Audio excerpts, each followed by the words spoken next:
She was left for being too small, until a giant Comanche built her a cabin. Dry Creek, New Mexico, early spring 1878. The sun had barely risen over the dust-worn buildings when Clara Wynne pushed open the door to Dry Creek General Store. Her boots were scuffed, her hat too big for her head, and the handles of a short hoe stuck out awkwardly from the bundle on her back. At just 4'7", no, 4'6½", she'd measured, Clara barely came up to the store counter. But her gaze didn't flinch. Inside, the murmur of voices stopped. A tall woman near the barrels whispered, "She's no bigger than a house cat." "And half as useful," someone snorted. Clara stepped forward, placing her items on the counter, a sack of corn seed, a folded piece of canvas, a bundle of kindling, and a hoe with a shortened handle. Mr. Barlow, the storekeeper, peered over his spectacles and raised an eyebrow. "Well, well, if it ain't Miss Wynne. What's this, spring planting?"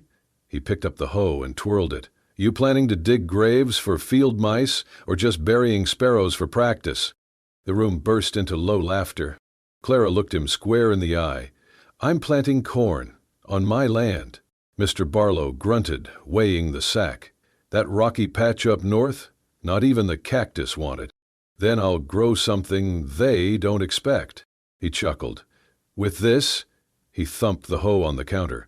"This tool weighs half what you do." Clara opened her coin purse and counted out every last cent she had. "It'll do." She took the sack, the hoe, and her pride, and walked out into the morning light. The laughter followed her like dust. She didn't turn around. Inside, the air carried grit and wind. Clara crossed the wooden sidewalk, the bundle heavy across her back, when a shadow stepped into her path. Thomas Keene. His hat sat too low on his brow, and his boots were polished like a sheriff's. He was the son of the Hargrove family, the same folks who once took her in as a charity girl during the westward wagon train, then abandoned her near the New Mexico border when sickness came and she became too small to be useful. "Well, look who crawled out of the dirt," Thomas drawled, arms folded across his vest. "Clara Wynne, little Clara. Didn't we leave you behind somewhere?" She tried to step past, but he blocked her. "I heard you claimed land," he said, grinning. "Tell me, are you growing tumbleweeds or just trying to get eaten by coyotes?" "I've got work to do," Clara muttered. Thomas reached and yanked the sack from her grip. The hoe clattered to the ground, and seed spilled across the dust. "Oops," he said. Clara lunged to grab her things, but Thomas nudged her aside with the toe of his boot. "This ain't a place for dolls, Clara. You'll be dead or married to some outlaw before the first frost." He laughed until the air behind him shifted. A shadow rose from the ridge behind the store. Silent, broad, Gray Wolf. He didn't say a word at first, just stepped forward, towering, lean, with hair in braids and a carved necklace resting against his bare chest. His eyes, dark and unmoving, fixed on Clara's spilled sack. Thomas turned, froze.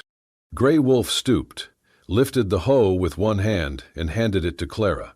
Then he crouched, carefully scooping corn back into the torn sack, as if it were gold dust. Finally he stood, towering above both. His voice was low, gravel smooth. "The earth does not care how small you are." Thomas took a step back. Gray Wolf turned to Clara and held out the sack. She took it, her fingers brushing his calloused palm. "Thank you," she whispered. He didn't reply. He knelt once more, drew something from his belt pouch, and placed it gently beside her feet. A single eagle feather, bound in a strip of leather. Then, without a word, he turned and walked back toward the ridge, his steps silent over the gravel. Thomas stared after him, jaw tight. Clara picked up the feather, her hand still trembling. She didn't look at Thomas again. She adjusted the sack, lifted the hoe over her shoulder, and walked out of town, feet sore, heart pounding, but chest higher than when she came. Behind her, the laughter was gone, and though she didn't know his name, Clara felt the weight of something new against her ribs. Not just a feather, but the first proof that she was seen, and maybe, just maybe, believed in. The wind howled through the cottonwoods that clung to the edge of the arroyo. Clara Wynne, 5 feet and 1 inch of stubbornness, was wrestling with a crooked fence post and losing. Her hands, calloused but still small as a child's, gripped the shovel as she tried to carve a hole into the rocky soil. She had returned from town the day before with a cart full of supplies, seeds, a rusted hoe, a spool of wire, and wood scraps from a dismantled chicken coop. Her shelter, if it could be called that, was a lean-to made from warped boards and tarped canvas, pitched at the edge of her 20-acre claim. Each night, the wind clawed through the cracks, and she curled up under the tattered patchwork quilt her mother once stitched from dresses long gone. That quilt, soft with age, held the last warmth of her family, lost to fever back in Missouri. "You're little, Clara," her mother had said once, pressing that same quilt around her shoulders, "but the wind lifts what it does not crush, and you, my girl, were made to fly." Now the wind only mocked her.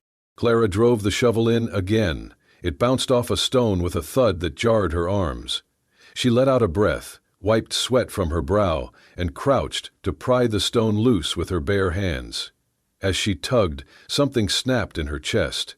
Not pain, but frustration, bitter and deep. That night it rained. Not hard, but steady, cold desert rain that found every crack in her roof. She curled on her cot, water dripping onto the canvas beside her, fingers clenched tight around the quilt. She did not sleep. At dawn, she stepped outside, soaked and shivering. That was when she saw it. On the flat stone before her doorway sat a small wooden bird, no longer than her hand, carved in perfect detail. The wings were slightly spread, the tail curved as if catching a breeze. It was smooth as river-polished bone, and under the base, burned into the grain, were 3 simple words. "I saw you." Clara's breath caught. She picked up the bird, holding it like something sacred. The wood was warm despite the morning chill. She looked toward the distant ridge, the one she always felt eyes from, but saw only mist curling off the rocks. She said nothing. She simply placed the bird gently inside her shelter and returned to work. 3 days later, the sky darkened again. Thunder rolled low across the foothills. Clara scrambled to reinforce the lean-to with a canvas scrap, climbing atop a crate to lash the corner tighter. Wind yanked the fabric from her grip. Rain began to fall. She lost her footing, the crate slid, and she tumbled hard into the mud. Dazed, gasping, she looked up and saw him. He stood in the rain like a shadow made flesh, tall, broad-shouldered, his black hair braided with strips of red leather. He moved with the silence of stone. Without a word, he stepped past her and grabbed the flapping tarp. In one motion, he anchored it with a length of rope, then reinforced the back wall with stacked wood. Clara rose slowly, clutching her arm. "Why are you here?" He did not answer at first. He turned, eyes dark as night, and met hers. "You listen to the ground," he said at last, voice deep but calm. "You do not fight it.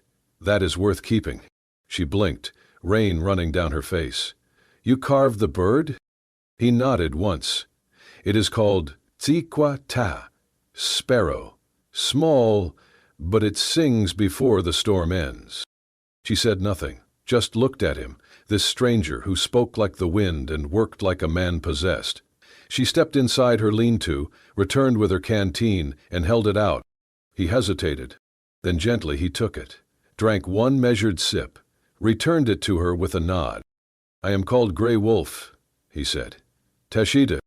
She offered her name in return. "Clara." Another nod. Then he turned to go. But before he vanished into the rain, he paused. "Build your roots deep, Clara Sparrow," he said, "so they do not wash away." And then he was gone. But the storm no longer seemed so cruel. It had brought her something. Nothing. Perhaps a beginning. The morning sun filtered through pale clouds as Clara struggled to drive another post into the earth. Her hands ached from the day before, her fingers raw despite the scraps of cloth she had wrapped around them. The fence was barely waist high, more symbolic than functional. But it marked something, her claim, her effort. That was when she heard the sound behind her. Not hooves, not boots. Softer. She turned and saw him again. Gray Wolf, carrying a bundle of trimmed pine logs on his shoulder like they weighed nothing. He stopped just shy of the line of stakes she had placed and tilted his head toward the unfinished section of fence. "This," he said, "is not strong." Clara set her jaw. "It is what I can manage." He looked at her a moment, then nodded. "Together, better." He dropped the logs with a heavy thud and began setting the first one without waiting for permission. Clara hesitated, then grabbed her hammer. Side by side they worked in a rhythm not quite spoken. He drove stakes, she braced them. He cut rails, she measured the distance between them using her own arms as a guide. By the time the sun climbed higher, she was panting and covered in sawdust. "You work too fast," she said between breaths. He didn't stop. "You keep up." Clara let out a short laugh. "Barely." They paused under the cottonwood's sparse shade. She sat on a low stump, sipping from her canteen. Gray Wolf crouched nearby, sharpening a hand axe with a river stone. "I was taken once," he said suddenly. Clara blinked. "Taken?" He nodded. "Mission school. Far south. They cut my hair, gave me a number instead of a name, said my tongue was wrong, my gods were wrong, my ways were wrong." She frowned. "How old?" 10 summers." He looked toward the ridge. "I left after 2, escaped through a creek bed during winter, walked 4 days to find my people again." Clara sat very still. "That must have been terrifying." "It was cold," he said simply. She studied his face, the calm in it, the quiet strength. "I never went to school. Not really. My father taught me to read before he died. After that I had books and work. But people always looked at me and said I was too small, useless. Pretty little thing, they'd say. No good for farming, no good for a man, just a waste of space." "You are not," Gray Wolf said, without hesitation. Clara looked away. Her voice dropped. "Sometimes I believed them." He stood and walked to his pack. After a moment he returned and knelt before her. In his large hands he held a pair of gloves, soft deer hide, worn smooth, stitched by hand. He placed them in her lap. "Wood has splinters," he said. "So does pride. Protect your hands, both kinds." She looked down at the gloves, then up at him. "You made these?" He nodded once. "Thank you," she said, voice tight with emotion. "No one's ever given me something like this." "You earned it. You stay, you build. That is rare." They returned to work without further talk. The gloves fit perfectly. That afternoon, after the fence was finished, they stood looking over the land. Her garden patch, the lean-to, the fledgling fence line. Gray Wolf folded his arms. "This will not last, Winter." Clara's throat tightened. "I know." He turned toward her. "Let me build a cabin." She blinked. "A what?" He pointed toward the ridge line. "There is good pine, strong. I can bring it down, build real walls. A roof with weight. A fire that stays.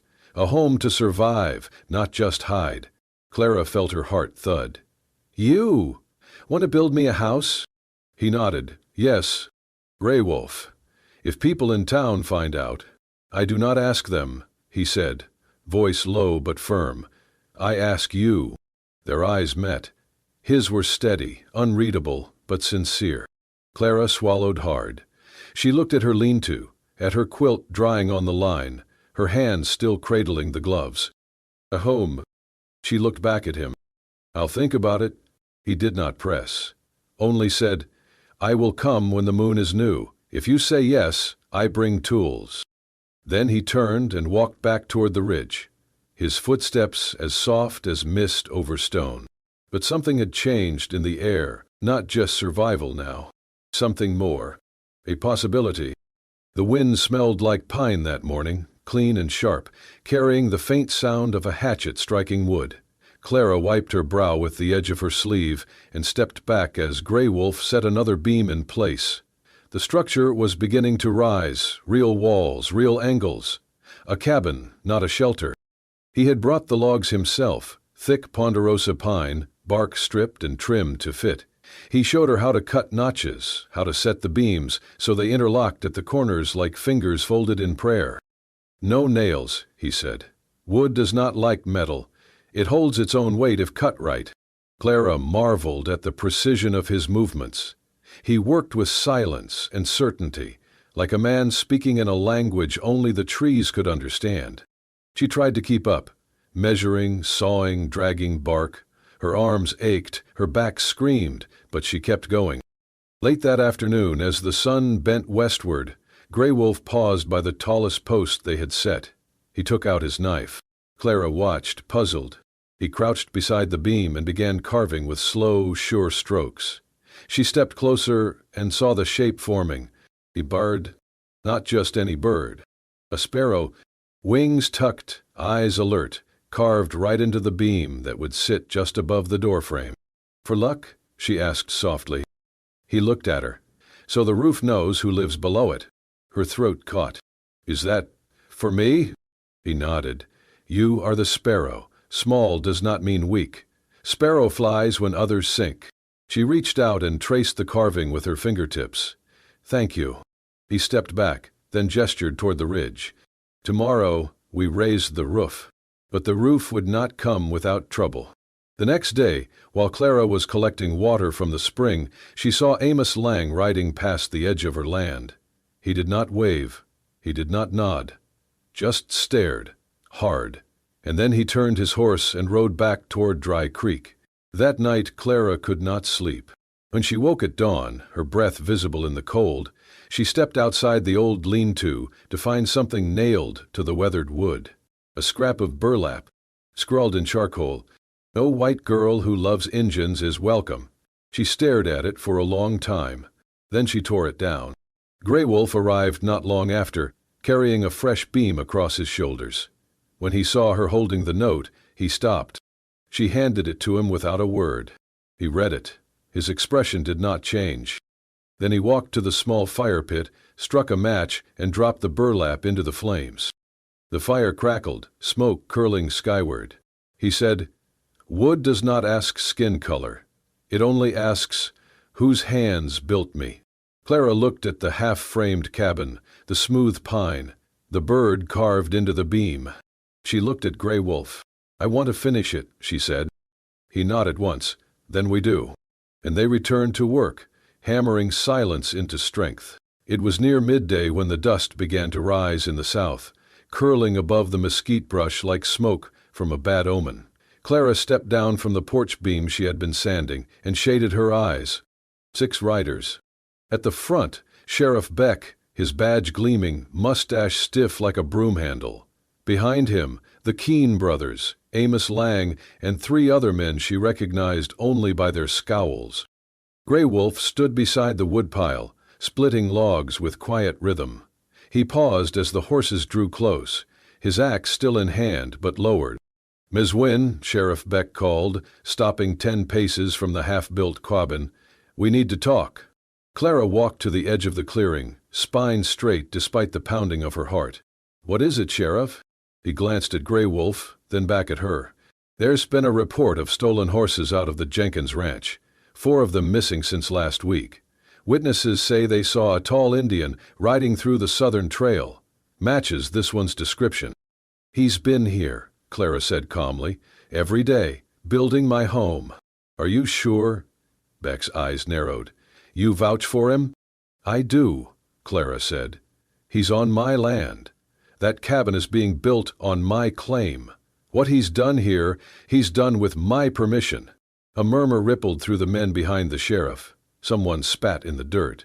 Beck looked past her to Grey Wolf. "Step down from that axe, son. We do not want trouble."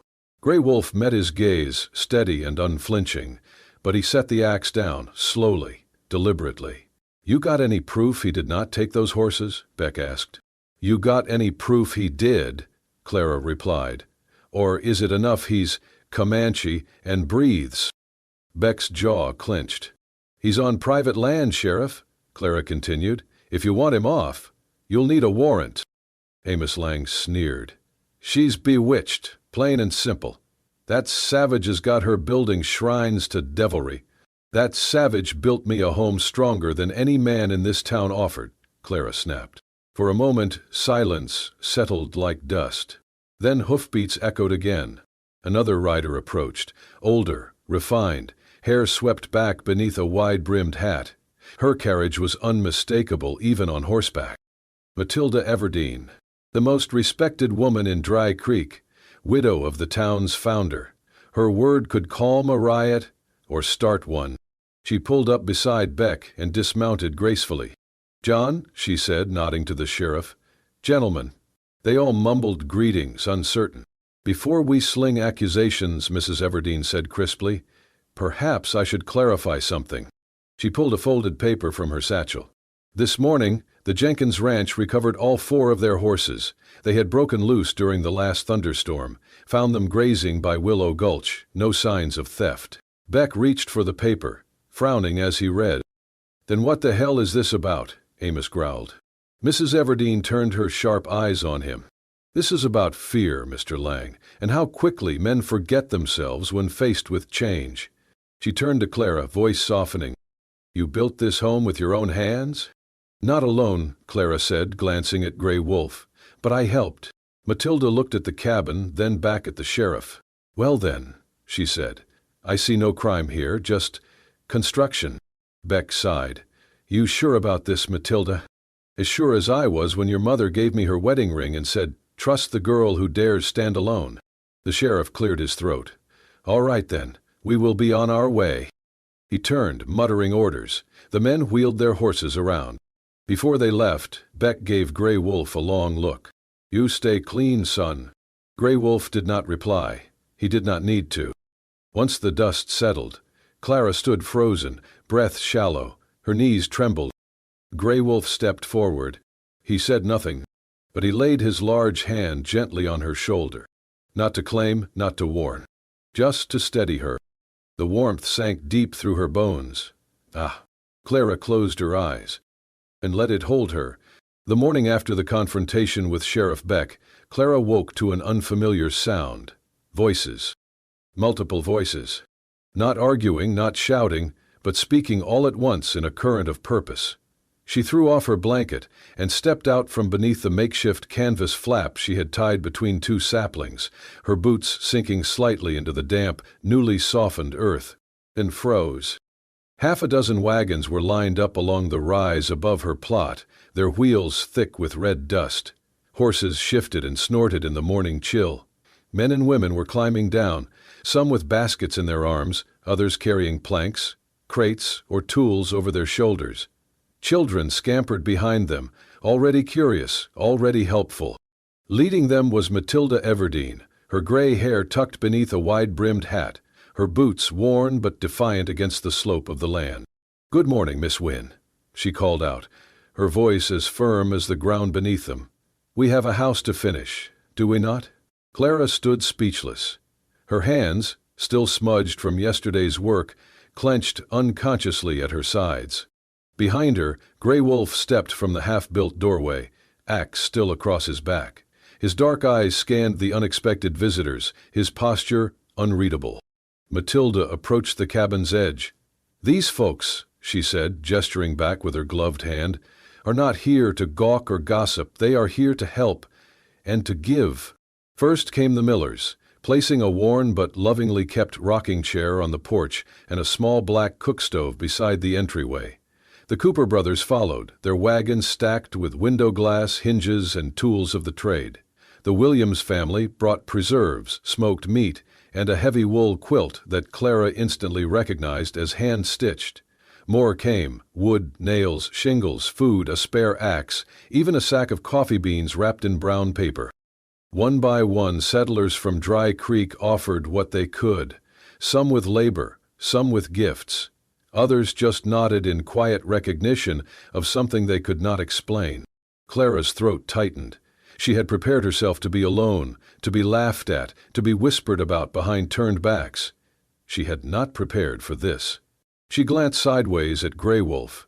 His face remained unreadable, but his stance softened. His hands, always so still, opened slightly at his sides, as if accepting this offering from people he had no reason to trust. And then they began. All morning, the valley echoed with the sound of tools and conversation. Clara moved among them, helping where she could, carrying shingles to the roof, smoothing mud and straw between logs, fetching nails with bare hands that had long since grown used to splinters. Grey Wolf worked beside the Coopers, hoisting beams with a strength that made others fall silent. He carved joints, checked angles by eye alone, and cut notches so clean they slid together without need for correction. His presence, once a source of suspicion, now grounded the work in something solid and lasting. By late afternoon, the roof stood complete. Sunlight caught on the new glass windows, casting ribbons of gold inside the single room. The stove was fitted, its chimney already curling a test line of smoke into the breeze. Doors hung straight. The floor was swept. Clara stood in the center of the cabin, no, the house, and slowly turned. It was bigger than she had imagined. Warmer. Real. She heard footsteps behind her and turned.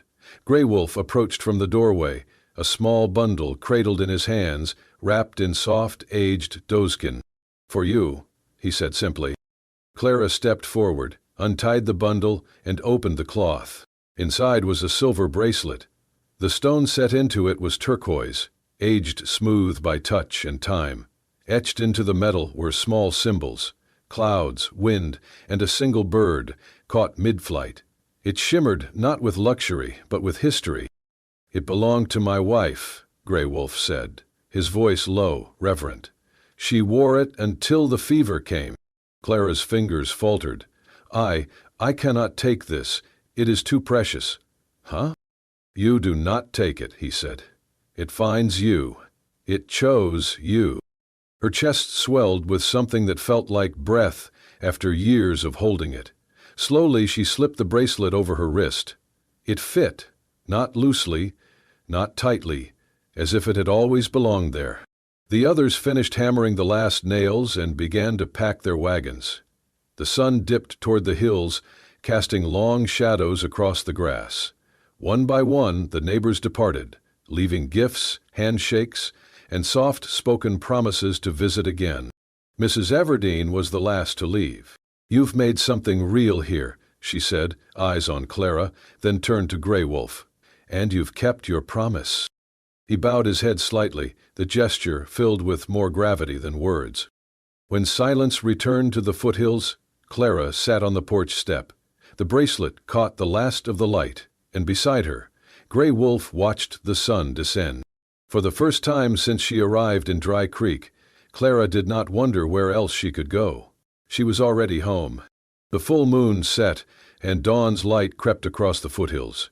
Grey Wolf stood at the front of Clara's cabin, the morning air still and expectant. In his hand, the silver bracelet glinted, a promise and a question.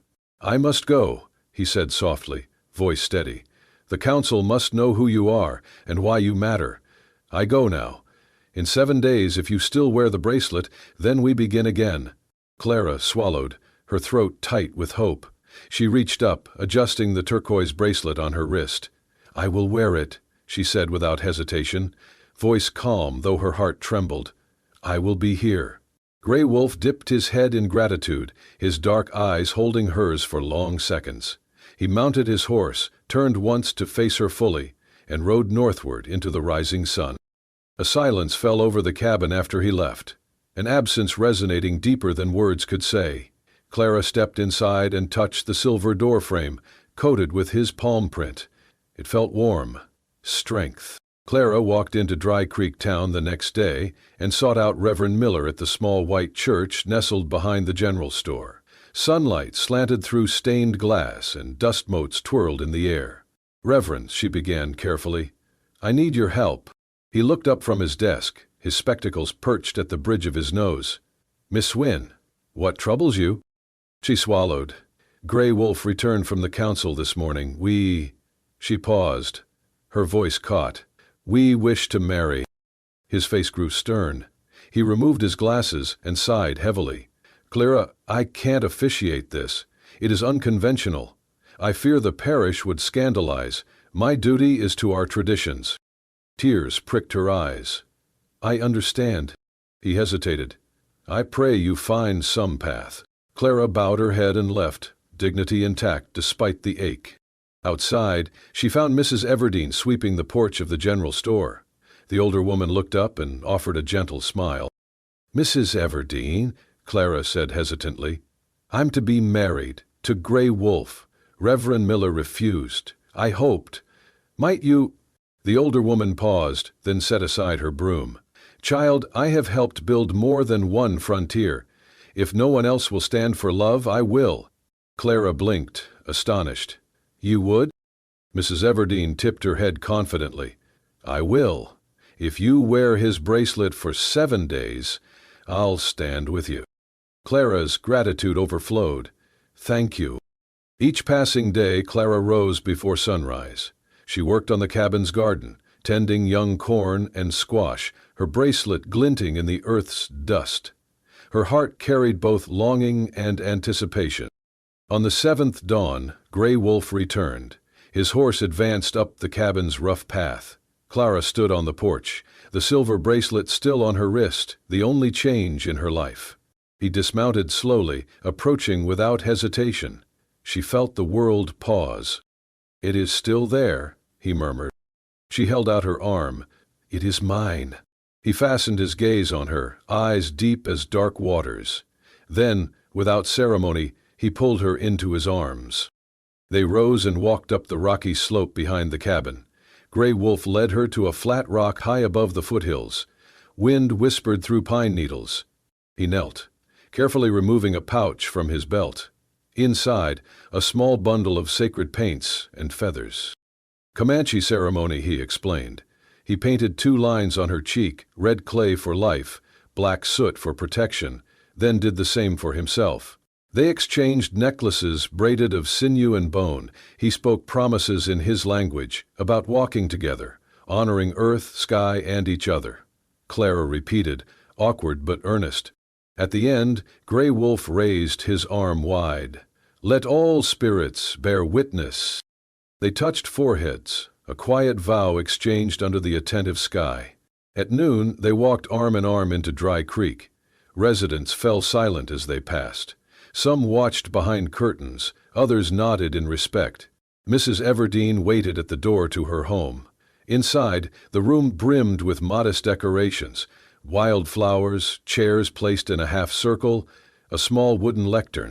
Clara stood next to Grey Wolf. Mrs. Everdeen read aloud, Laws of the territory, words of love, acceptance, and enduring partnership. Although the Reverend had withheld blessing, the old pioneer widow spoke from her own heart, of courage, of justice, of the unity they had built.